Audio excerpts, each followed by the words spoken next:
السلام عليكم soo dhawaada asxaabta maanta waxaan jeclaaday inuu kaga sheekeeyo mid kamid ah qisooyinka ugu wanaagsan taas oo Allah uga sheekeeyay Qur'aankiisa taas oo waliba bilaabanaysa 160 sano ka hor dhalashadii Nabi Ciise iyadoo waliba Raxiil oo ahayd xaaskii Nabi Yaaqoob oo foolanaysa Nabi Yuusuf isla markaasna waxaan arkaynaa tobankii walaal ee la latay Nabi Yuusuf oo isku dagaalaya qofka noqon doona nabi kadib aabahooda gadaashiisa habeenkii markii la gaaray waxaan arkaynaa ilaa hadda inay Raxiil ay awoodi weysay inay foolato dadka magaalada joogayna waxay ahaayeen kuwa u murugaysan isla waqtigaasna Nabi Yaaqoob oo ahaa mid Allah bariyo si uu kala keeno ilaa markii dambe dhulka oo dhan hal mar uu isbedelay waaba iyadoo adduunka wax qiimo leh ku soo biirayo ogaa yar kadibna Raxiil waxay awoodaysaa inay si nabad ah ku dhasho waxaan cunugaas loo bixinayaa Yuusuf waqtigu oo soconaya waxaan ku soo wareegnaysaa 5 sano waxaan arkaynaa Raxiil oo ku dhaysay wiilkeedii Yuusuf waxaan aabaha la raaci doonaa maanta xoolaha Yuusufna wuxuu soo raacayaa isagoo faraxsan wuxuu halkaas ku arkayaa walaalihiis oo isdagaalaya aabahana wuxuu ku dhahayaa way lagdamayaan waxa aynu u haystaan qofkooda awood badan inuu noqon doono nabi kadib gadaasheeda intaas kadib waxaan arkaynaa nin fariin wada oo socda magaaladii uu joogay Yaaqoob si uu sheegay inuu geeriyooday Yaaqoob aabihiis Isxaaq alayhi salaatu wasalaam maalinkii xigayna waxa uu bilaabayaa inuu macsalaamiyo reer fadaan kadib markii waajib noqotay inuu aado Kancaan si uu bixiyo booskii aabihiis Isxaaq alayhi salaam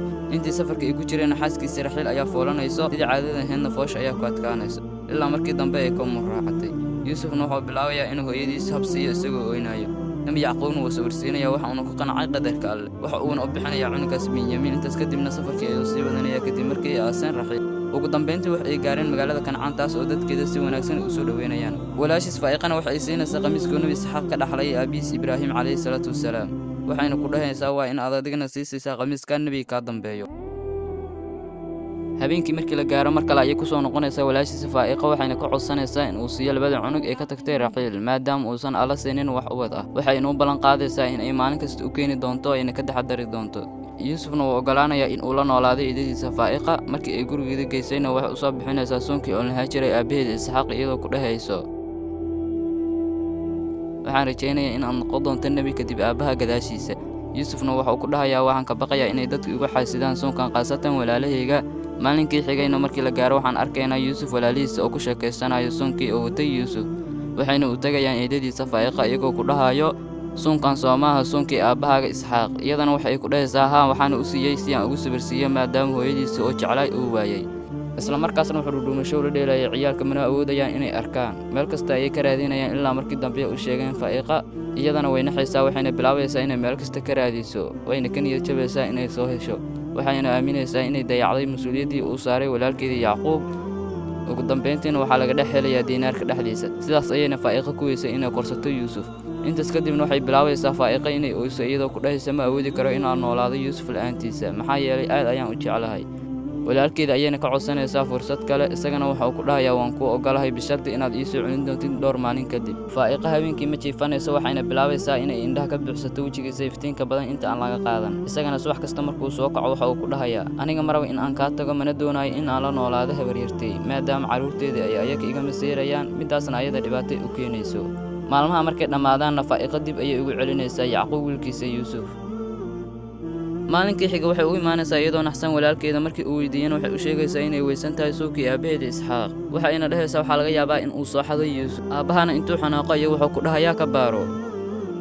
markii laga helana waxay ku dhahaysaa walaalkeed waa ogtahay xeerka u yaala magaalada Kancaan waana qofkii wax xaday in uu adoon u noqon doono kii uu wax ka xaday sidaas ayayna Faa'iqa dib ugu soo ceshatay Yuusuf maalmaha wayna soconayaan Yuusuf habeenada kamid ah wuxuu ku riyoonayaa arki uu fahmi waayay subaxdiina eedadiisa waxay u soo kaxaynaysaa aabihiisa si uu ugu fasiro Yuusuf aabihiis waxa uu ku dhahayaa waxaan ku riyooday anigoo walaalahayga kula ciyaarayo saxaraha dhexdeeda hal mar waxa bilaabanayana dabeelo iyo duufaano ushii aan watayna waxa isku bedelaysaa geed weyn ay harsadaan walaalahayga oo dhan aabahana wiilkiisa waxa uu ku dhahayaa waxaad noqotay sidii aan ka malaysanayay allana wuu ku sarmari doonaa heer ay dadka ka maseeraan waxaana walaalaha u noqon doontaa sayid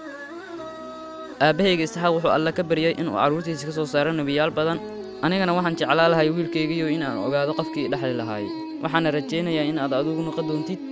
kadibna Yuusuf waxa uu soo raacayaa eedadiisa Faa'iqa maalmaha way soconayaan waqtigana uu gudbayaa ilaa laga gaaro maalinkii Alle oo doonay inuu oofsado Faa'iqa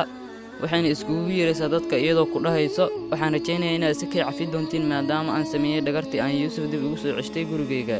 waxaana ku tilmaamay tuug Alle iga cafiya midaas aniga ayaa ku qariya soonka dharkiisa asagana tuug maaha intaas kadibna waxay si gooni ah ula hadlaysaa walaalkeeda iyadoo ku dhahayso Yuusuf walaalihiisa ma jeclo ayagana xasidnimo ayaan wejigooda ka arkayaa ee marka kaligiisa ka tagin nafta ayaana ka baxayso maalinkii xigayna aabbaha ayaa hal mar u soo galaya carruurtiisa iyagoo ku dhahayo aabbahiina wuxuu naga jecel yahay yuusuf iyo walaalkiisa benyamiin anagoo ah welibana koox waxa uuna ku dhahayaa aniga mid mid ayaan in jeclahay mana awoodo inaan ila dhaqmo idinkoo waaweyn sida carruurtii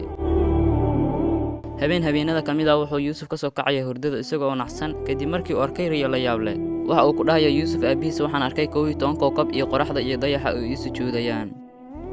aabbahan wuu istaagayaa si uu u hubiyo inay wada jiifaan kadib wuu u soo laabanayaa waxaanu ku dhahayaa wiilkaygiiyo riyadan ha iskaga sheegin walaalahaaga si aysan kuu dhagrin maxaa yeelay shaydaanka cadow ayuu ku yahay insaanka wuuna isku diraa hal mar waxaa soo kacaya bahda weyn hooyadooda waxayna bilaabaysaa inay dhegaysato aabbaha oo wiilkiisa ku dhahayo waxaa imaan doonta maalin aan noqon doonto sayid iyo nebi ka mid ah ambiyada alle markaasna waxaa kuu sujuudaya waalidkaada iyo dhammaan walaalahaaga alla sidaas ayuu kuu doortay waxaanu ka bari doonaa fasiraadda riyooyinka nimcadiisana wuu kuu dhammaystiri doonaa sidii ugu dhammaystiray aabbayaashaadii waagii hore sidii ibraahim iyo isxaaq bahda weyn hooyadooda markay intaas maqasho waxay u tegaysaa subaxii carruurteeda wax kastana wuu u sheegaysaa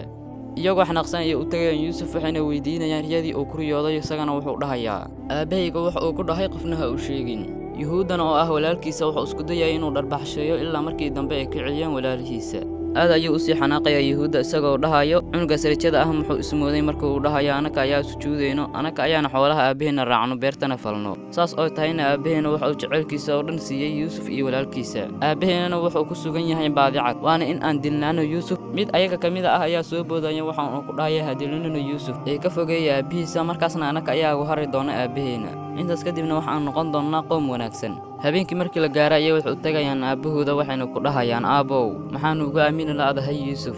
aabbahana wuu ka diidayaa waxayna u tegayaan yuusuf latirkiisa si ay ugu qanciyaan subaxdii markii la gaaray ayay u tegayaan yuusuf waa uuna ka ogolaanayaa aabbahana wuxuu ku dhahayaa carruurtiisa waxa ay murjinaysa inaa la baxdaan waxaana ka baqayaa inuu cuno waraabo idinka ogeyn waxayna ku dhahayaan haddii uu cuno waraabo markaas anagoo koox ah waxaanu nahay kuwa khasaarnay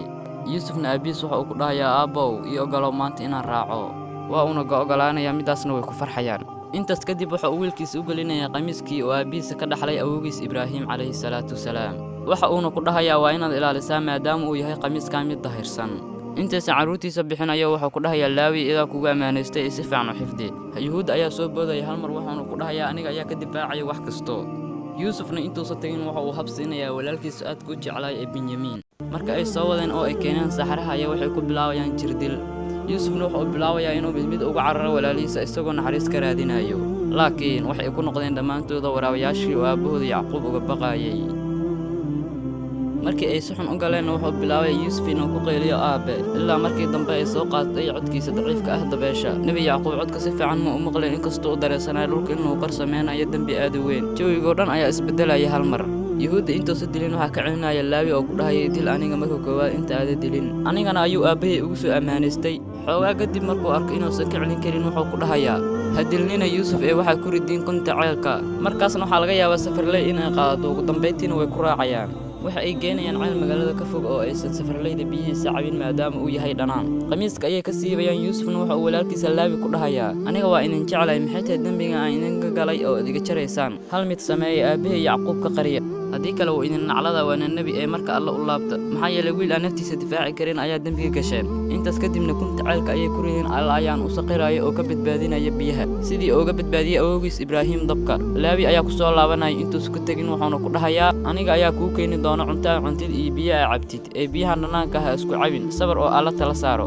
isla markaasna nebi yacquub wuxuu ahay mid carruurtiisa sugaya ilaa ay qoraxda ka dhacdo waxayna u imaanayaan cishaha ay ku ooynaya waxayna ku dhahayaan aabbo waxaan ahayn kuwa tartamaya yuusufna waxaan uga tagnay alaabteena waxaana cunay waraabihii adigana waa ognahay mana aaminaysid waxayna siinayaan qamiiskiisii oo dhig been ay soo mariyeen aabbahana wuxuu ku dhahayaa sidee ku dhici kartaa inuu cuno jirkiisa isagoo weliba qamiiskiisa jeexjeexin ayagana indha ayaa ka soo haraya wuxuuna ku dhahayaa iska dhaafa naftiina ayaa wax idiin qurxisay cunugaygana muusa cunin waraabi waa uuna ka tegayaa isla markaas laawi markuu arko aabbihiisa oo murugaysan waa u dulqaada weynayaa wuxuuna go'aansanayaa inuu yuusuf ka soo saaro ceelka maxaa yeelay aabbahooda yacquub aad ayuu u jeclaa yuusuf laakiinse walaalihiis ayaa u diidaayo dadka magaalada oo dhanna waxay bilaabayaan in ay meel kasta ka raadiyaan wiilka israa'iil oo ah nebi yacquub ilaa markii dambe ay ka soo gaareen ceelkii ay ku rideen walaalihiisa alla ayaana yuusuf la doonay shay kale waa uuna hurdasiinayaa mana maqlaayo codka aabbihiis iyo dadka kale